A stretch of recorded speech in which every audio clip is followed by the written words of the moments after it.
Good morning, good afternoon, good evening, my friends. In this video, we are going to discuss a very important chapter, and the chapter name is filmmaking. We will discuss some important questions related to your Jharkhand Academic Council Board examination and explanation of the particular chapters. Links are given in description. You can check description and watch out the full explanation. Let's begin the video with the very first question, and the first question we have is which art form is filmmaking closest to? What is the reason for the similarity? Question कह रहा है कि art form कला का कौन सा रूप जो है फिल्म मेकिंग के बिल्कुल नज़दीक है या उसके जैसा ही है, और इस सिमिलरिटी के क्या कारण हैं? And the answer is conjuring art form is closest to filmmaking. Mr. Bergman says that entire film is envisioned like pleasant dream. It is imagination, but full of fertile association and images. He says it is brightly colored thread coming out of the dark sack of the unconscious. A complete film emerges when this thread is wound up. A human eye want to see conjuring work that is everything is based on imagination. बर्जमैन साहब कहते हैं कि Conjuring सम्मोहन की का जो कला है वह फिल्म मेकिंग के बिल्कुल समानताएं हैं उससे या फिर उसके नज़दीक है. Mister Bergman says that entire film is envision like pleasant dream, और पूरा फिल्म जो है एक सुखद सपने की तरह होता है. It is imagination but full of fertile situation. ये एकदम कल्पना होता है फिल्म, लेकिन पूरे तरीके से चित्रों से भरा हुआ और बिल्कुल ही एक नई कहानी गढ़ने की ओर होता है. He says it is highly colored thread coming out. ये किस प्रकार का होता है कि एक कलरफुल धागे के बाहर आने की तरह होता है जो अंधेरे में आता है अनकॉन्शियस दिमाग में से, अनकॉन्शियस से, अचेतन से. A complete film emerges when the thread is wound up. और उसी प्रकार से एक पूरा जो फिल्म है वो बन जाता है जब वो थ्रेड को पकड़ करके हम सही चीज़ बुन जाते हैं.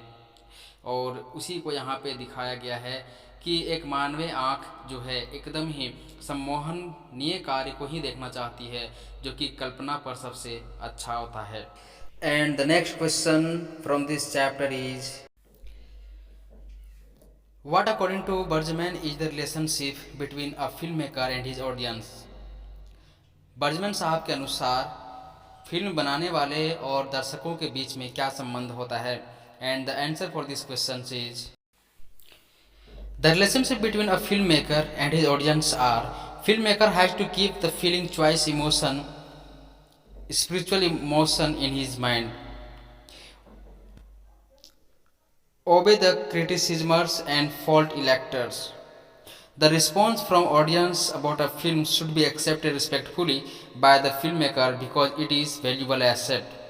यहाँ पे कहा गया है फिल्ममेकर और दर्शकों के बीच में जो संबंध है वो इस प्रकार से है कि film maker has to keep the feeling, choice, emotion and spiritual emotion in his mind.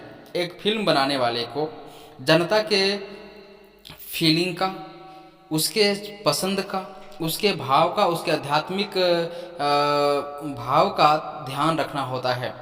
और दूसरा में दिखा गया है कि ओबे जो क्रिटिसिजमर्स हैं, जो कटाक्ष करते हैं, जो गलतियां निकालते हैं, उनका सम्मान करना होता है क्योंकि वो भी ऑडियंस के ही पार्ट होते हैं. And number 3 is the response from audience.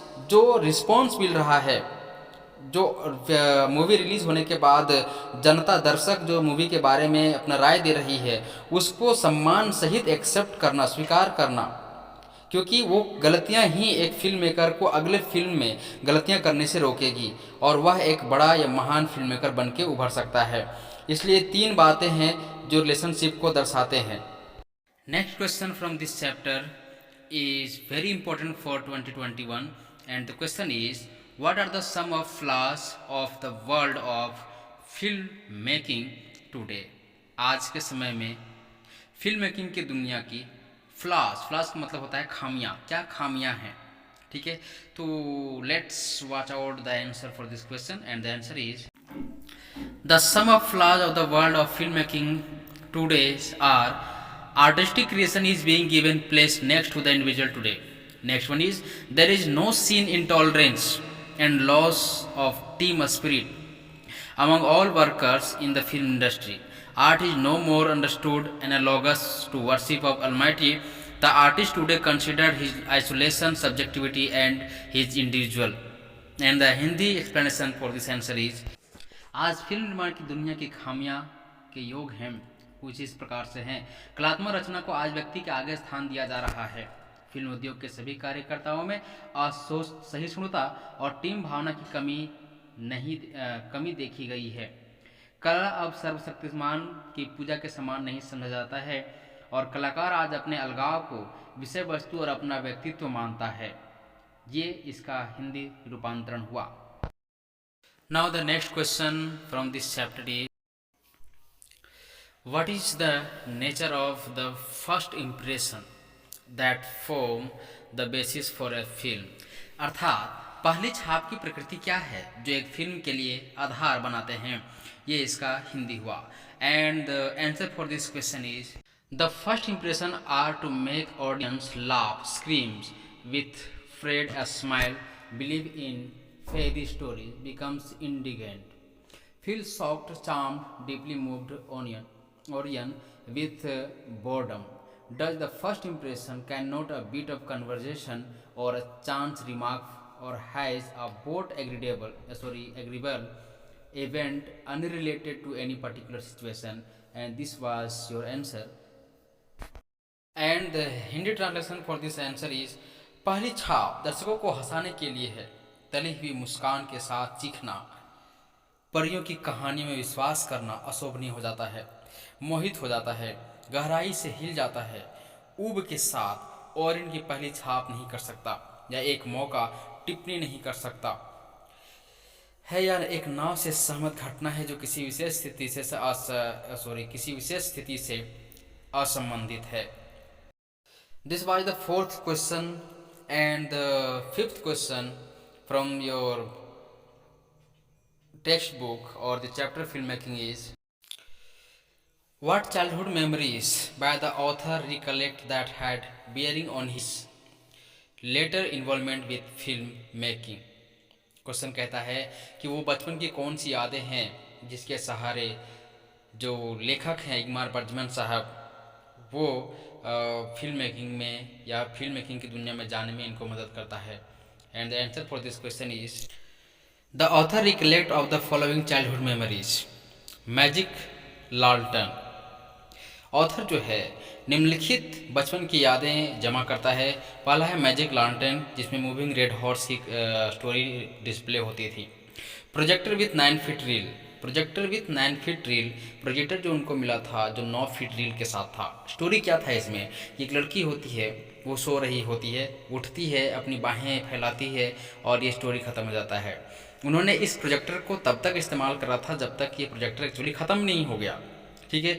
He was born during feudalism as spread in European continent. इनका जन्म उस टाइम पे हुआ था जब यूरोपियन महादेश में क्या हो रहा था कि सामंतवादी प्रथा बहुत तेजी से प्रचार प्रसार होता और उसके बारे में बहुत ज़्यादा डिस्कस हुआ करता था। Number 4th point is: political debates were arranged into the time to time in cathedral. गिरजाघर में समय समय पर राजनीतिक जो डिबेट थे, जो चर्चा था, वो अरेंज हुआ करता था।